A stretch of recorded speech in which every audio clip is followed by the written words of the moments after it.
Hello, നമുക്കൊരു mango shake ഉണ്ടാക്കിയാലോ? വായോ. അതിനായിട്ട് ഞാൻ 2 മാങ്ങയാണ് എടുത്തിരിക്കുന്നത്. എൻ്റെ കയ്യിലുള്ളത് നാരുള്ള മാങ്ങയാണ്. നാരില്ലാത്ത മാങ്ങയാണെങ്കിൽ പൊളിക്കും.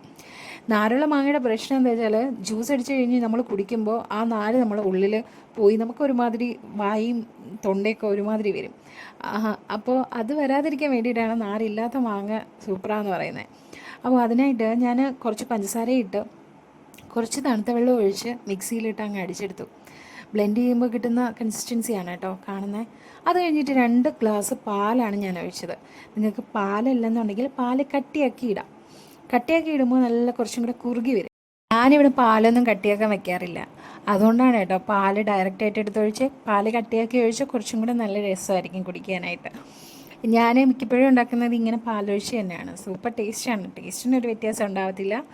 സൂപ്പർ ടേസ്റ്റാണ്. അപ്പോൾ അത്രയേ ഉള്ളൂ. Tata, bye bye.